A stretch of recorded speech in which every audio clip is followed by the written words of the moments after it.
Magandang gabi po, Luzon, Visayas at Mindanao.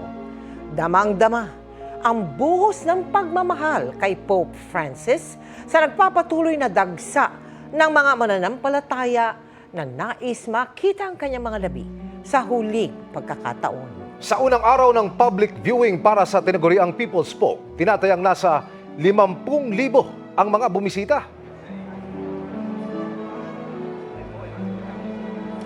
Kaya naman pinalawig ang oras ng pagbisita sa St. Peter's Basilica dahilan para magkaroon ng isang oras na pagsasara bago ito muling buksan dito sa Vatican kaninang umaga. Nakatutok si Mariz Umali.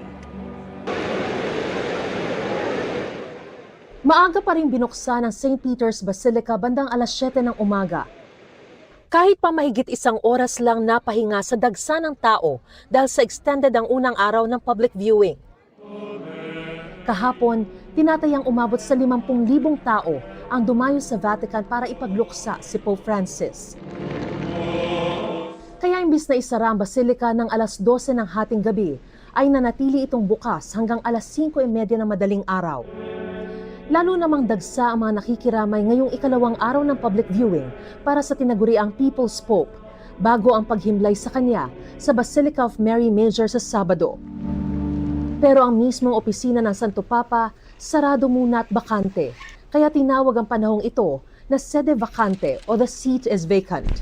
Right now, there is no pope. So the seat of St. Peter's, as it is called, or the see of St. Peter's, but usually the seat of St. Peter's, is empty. No one is sitting on the throne.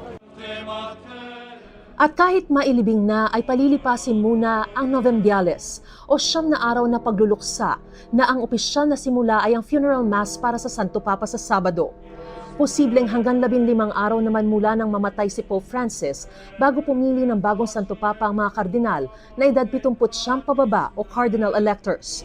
Gagawin yan sa conclave o pagtitipon ng mga kardinal kung saan mananatili sila hanggang walang napipiling Santo Papa. Habang bakante ang posisyon ng Santo Papa, si Kevin Cardinal Farrell muna ang Cardinal Camerlengo o mamamahala sa Vatican.